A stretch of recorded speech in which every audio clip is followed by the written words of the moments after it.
And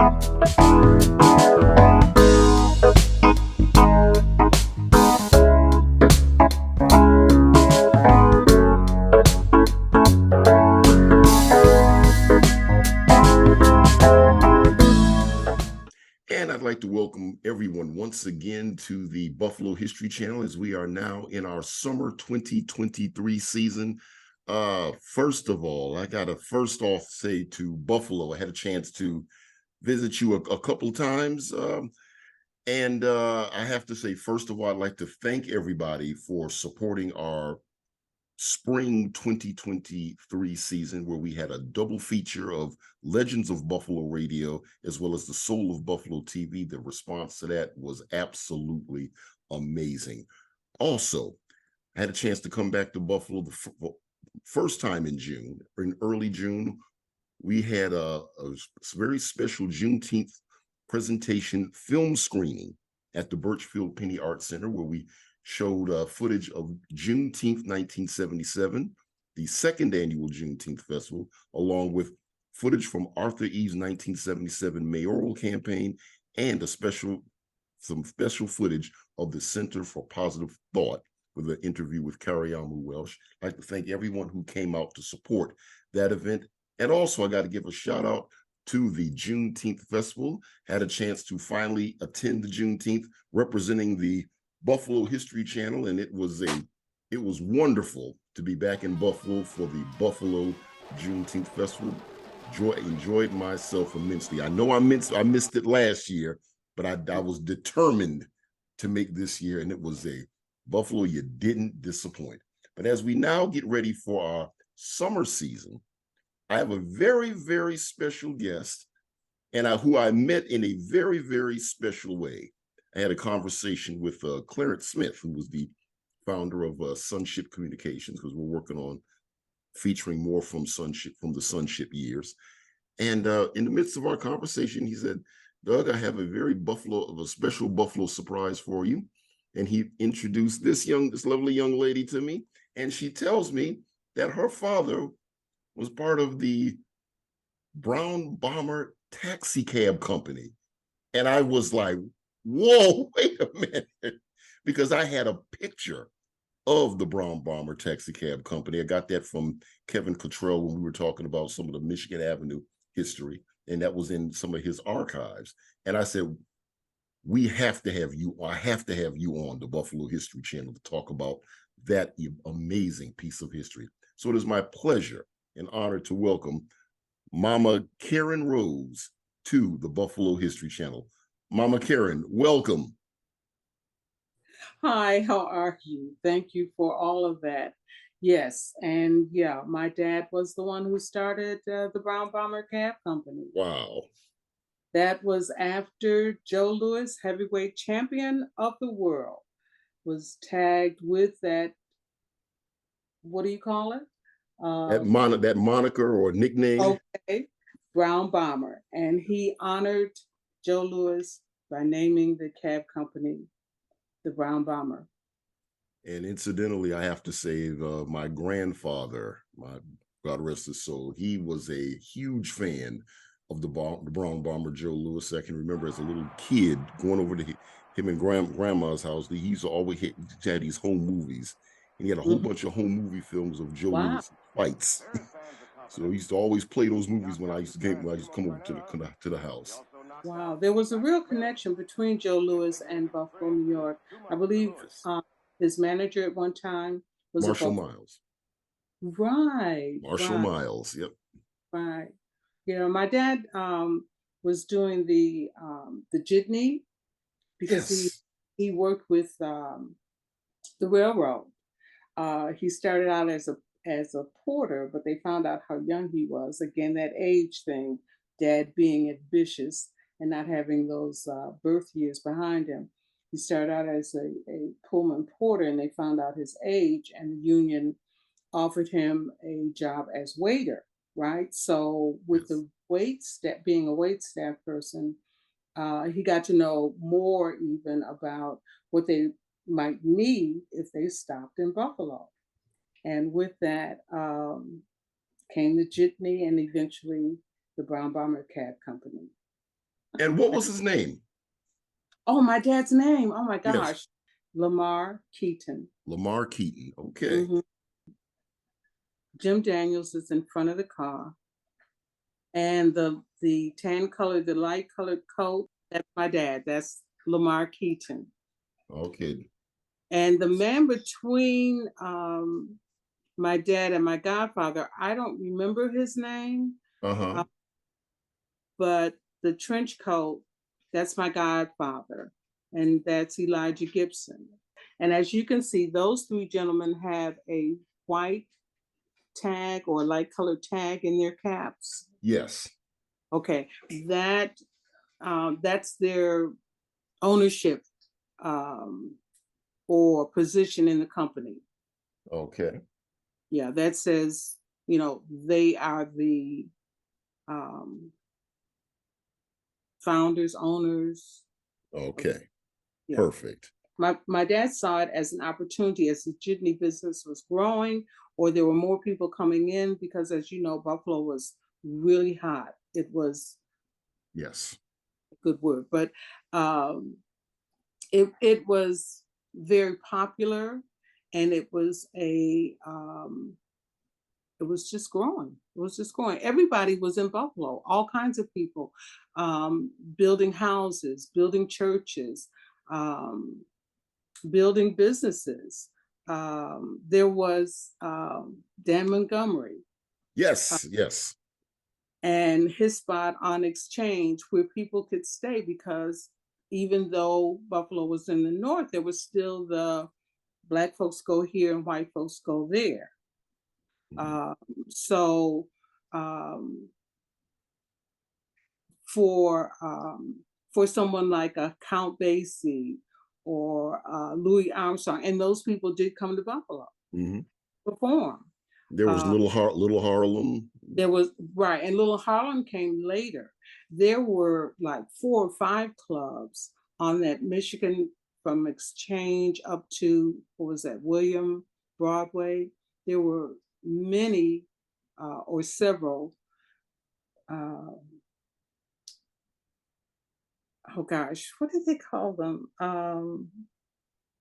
Not dining rooms. What did they call them? Because they serve food, as in Speakeasies tablecloth. or No, no, as in oh, tablecloth and chairs, and you dress to oh, go to these places. Um, ballrooms or restaurants. no, actually, nightclubs. I guess Nightclubs. I Okay. remember nightclubs, but there was something else that was tagged on to that. If there was dining, fine Okay. dining, right? Hmm. Steaks and lobster and Yeah. that. Yeah. And I do remember this one club. I do not remember the name, but this one club that was south of William Street on Michigan that had a neon flashing sign. Right. And what I'm remembering now of that sign, it was women dancing. Um, um, yeah, a neon sign of women dancing, uh, Okay. and that was a big spot. Wasn't the A Moon Glow, was it, or was that on William Was Street? it that might have been the moon glow. I'm not remembering Okay. now, but there just was a lot of activity, even as a little girl, Okay. still going on. When I was a little girl, um, I remember the cab company being on Hickory Street, Okay. Hickory near William. I did find out that the number was 236 Hickory, and there was a sign, and you can see it in the picture, Okay. in the photograph. Yeah. Um, and there was a dispatcher in that house, that garage next to the house. Um, Hmm. People would call the number, and the dispatcher would send the cabs out to pick up the callers.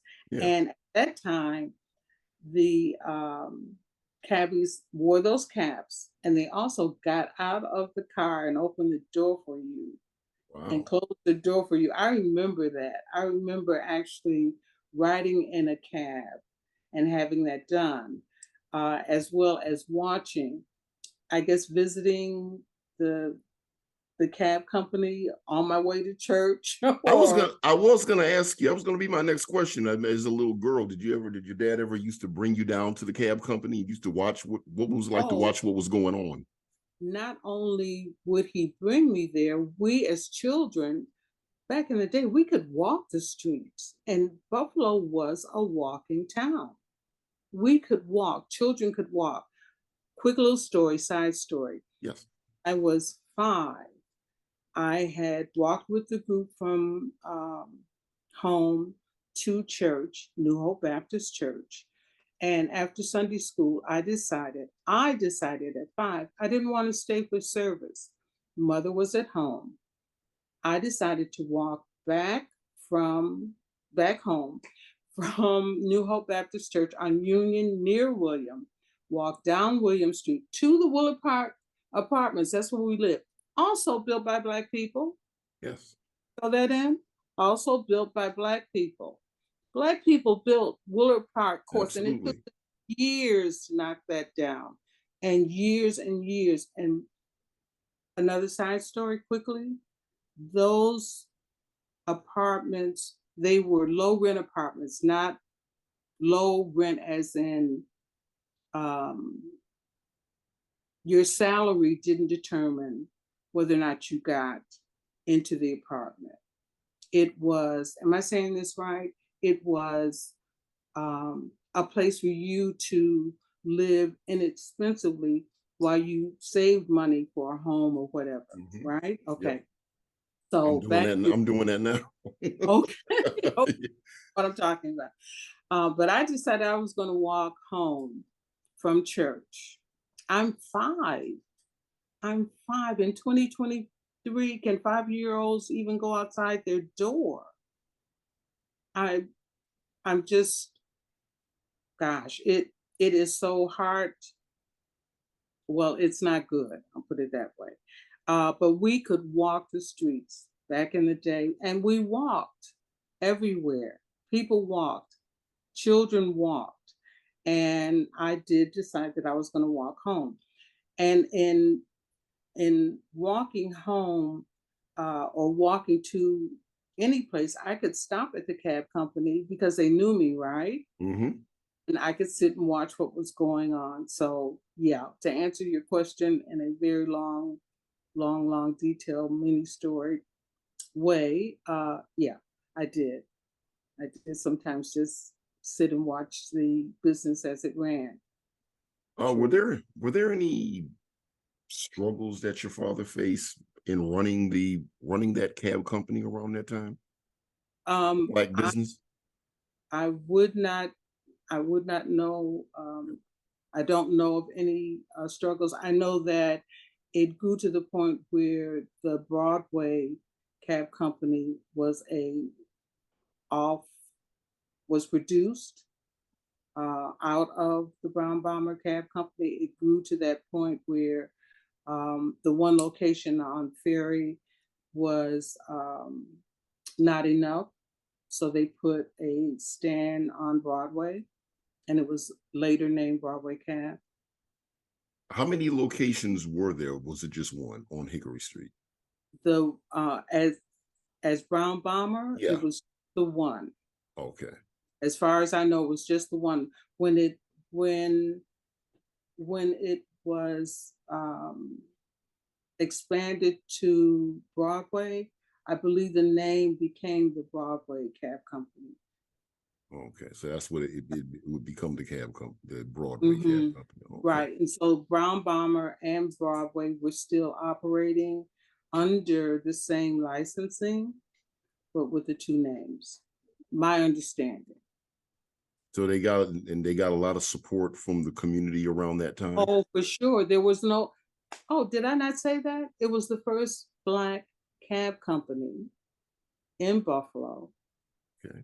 And yes, it was how Black people could get around because the white companies were not taking Black drivers, or I mean Black customers at the time, as we saw in, and do we still see it in New York with the yellow cabs? or are they better? It's been a while since I've taken a cab. I've pretty much take Ubers now Okay, if I'm not driving myself. right, But I right. think every in New York is I think there can still be some stories. I don't know that it's as prevalent today in 2023 as it was even maybe Nineteen 20 or 20, 30 years ago. 1993, I I tried to get a Yeah, yellow cab to yeah, Brooklyn. They didn't even know I was trying to go to Brooklyn. I was just right. trying to get a yellow cab to stop.